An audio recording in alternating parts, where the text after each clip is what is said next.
Obrigado pela presença aqui, né, pela disposição de estar atendendo a Casa Legislativa. Eu gostaria também de ser bem objetivo, até pelo adiantado da hora, já foi feita uma grande explanação sobre o papel do município, e aqui vamos nos ater principalmente ao papel do município, né? Só destacando sempre que o poder público tem aquela dupla obrigação de, paralelamente, garantir o melhor acesso hospitalar e da rede de saúde possível e, paralelamente a isso, estimular que as pessoas tenham um comportamento adequado, né? Não disseminar a ideia de que é só uma gripezinha, porque isso está matando muita gente. A frase da gripezinha está matando muita gente. Secretário, eu gostaria de fazer rápidos apontamentos aqui, algumas críticas mesmo, assim, que eu acho que podem ser feitas pontuais, assim, ao trabalho que a Fundação tem feito, que não representa, não quer dizer que não haja acertos ou muitos acertos no restante do trabalho. Secretário, eu vejo uma preocupação com relação a funcionários de todo o município, mas também da Fundação Municipal de Saúde, que integram um grupo de risco e que estão se expondo às atividades, especialmente as atividades de rua, ou as atividades não administrativas, né? Quem atende público diretamente na prefeitura, por exemplo, na Central do Cidadão, que não é uma incumbência da sua secretaria, evidentemente, mas em alguns casos, sim, servidores da Secretaria de Saúde, como, assim, talvez o exemplo mais claro sejam os agentes de saúde. Lembrando sempre que o grupo de risco não é só composto pelos idosos, né? Idosos, cardíacos, asmáticos, obesos, hipertensos, né? Existem outros grupos de risco. Claro que não é fácil administrar isso, é evidente que muita gente vai estar classificada nesses grupos e evidentemente que não tem como, não é fácil administrar essa situação. Mas eu entendo que é preciso ter uma atenção especial a esse grupo de servidores que está sendo exposto e talvez a Fundação pudesse refletir maneiras de proteger um pouco mais esse grupo. Outra questão pontual, numa linha parecida, se refere à proteção aos comerciários da cidade, e aí envolve a fiscalização da vigilância sanitária. Evidentemente que deve haver uma atenção maior em cima de estabelecimentos que produzem alimentos, restaurantes, e eu sei que a equipe de fiscalização da vigilância sanitária não foi projetada para uma demanda desse tamanho, evidentemente.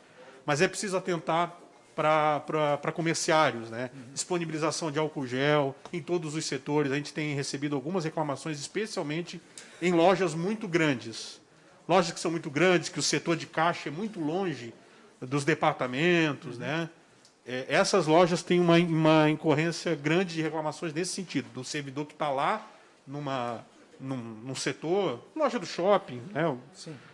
Em que o álcool gel está muito longe dele, e é importante fazer uma fiscalização nesse sentido.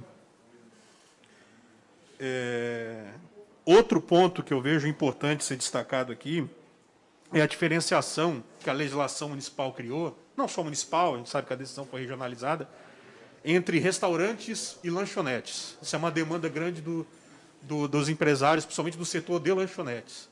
É muito sutil a diferença entre um segmento e outro, e a gente chega a situações assim um pouco embaraçosas. Por exemplo, a lanchonete não pode servir ao público depois das 18 horas. O restaurante tem até as 22 horas. Só que o restaurante pode servir exatamente o mesmo produto que a lanchonete serve. Por exemplo, um hambúrguer, um x-salada. Ou seja, o restaurante está servindo exatamente o que o proprietário da lanchonete, ou que a empresa da lanchonete, não poderia servir naquele horário. Então, acho que é importante atentar para essa situação. Evidentemente, não está se defendendo aqui a abertura geral, precisa haver limites, mas eu acho que essa diferenciação ela é muito sutil, a ponto da gente ter restaurantes, empresas que são praticamente a mesma coisa, mas uma é considerada restaurante, outra é considerada lanchonete, e isso me parece que tem está sendo um pouco injusto com algumas empresas. E, por fim, eu gostaria de registrar aqui. O senhor já explicou naqueles boletins diários aquela situação da ausência do percentual de ocupação hospitalar, né? Eu entendo que essa foi uma informação poderia e deveria voltar a ser prestada. É uma informação importante. E eu estava vendo no boletim de hoje. O valor referencial costumava ser 20, certo? Isso. Hoje tem 24, no boletim que é distribuído para a imprensa e para a população, tem 24 pessoas internadas. Ou seja, o percentual hoje daria 120%. A ocupação hospitalar de UTI, aliás, não hospitalar, a ocupação de UTI estaria em 120% se aquele dado continuasse sendo fornecido. Então, eu acho que a ausência daquele dado ela faz falta no informativo para a população de um modo geral. E, por fim, tem uma questão que já foi levantada aqui, eu acho que o vereador João Fernandes ia propor um requerimento também. Eu entendo que a área do site da Prefeitura, que trata especificamente dos recursos do Covid, ela poderia ser um pouco mais clara com relação a qual o valor, porque tem tabelas, tem vários números circulando assim, qual o valor que foi encaminhado para tratamento de Covid, para atenção à pandemia, e como isso foi aplicado. Foi compra de equipamento, como é que isso foi aplicado? Eu acho que falta o site da Prefeitura ser um pouco mais claro com relação a isso. As informações ela até estão lá, mas ela poderia ser mais clara. São esses os apontamentos que eu gostaria de fazer. Obrigado, presidente. Bom, rapidamente, eu só vou agradecer ao Matheus, vereador Matheus, pela colaboração. Acho que é bem pertinente alguns apontamentos com relação aos grupos de risco. A gente, sempre que tem algum profissional, uma pessoa que trabalha na fundação com grupo de risco, a gente procura trazer para a linha de trás. Nós não podemos abrir mão, na maioria das vezes, desse profissional, por causa da demanda que aumentou demais, mas assim, a gente, sempre que possível, a gente afasta. Sempre que possível a gente afasta. Ou se não, coloca na linha de trás, num local que é um trabalho administrativo e tal, e a gente tem avaliado. Se tiver alguém que, por acaso, se sinta prejudicado e procure vocês, eu peço que venha e nos fale, porque aí a gente vai atrás dessa situação tentando resolver. Isso é um fator. Os demais, a questão do boletim, foi exatamente esse o problema que nós tivemos na semana passada. Não tínhamos nenhum leito utilizado na Socimed até então de UTI. E aí nós considerávamos os 20 leitos do Hospital Nossa Senhora da Conceição que eram Covid, 8 privados e 12 do SUS, contando lá o percentual.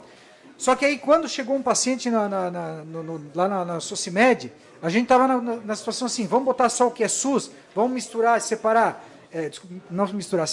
privado e convênio do que é SUS. E aí nós ficamos nessa definição, esperando a definição dos 5 leitos a mais, para voltar a colocar o percentual. O que a gente vai colocar no boletim? A gente vai botar lá assim, são tantos habilitados SUS, tanto por cento ocupado. Tantos privados e convênio, tanto por cento ocupado. Tá? Só que esse ajuste, a gente precisa agora só aguardar a habilitação dos 5 leitos, para que a gente vá num número correto.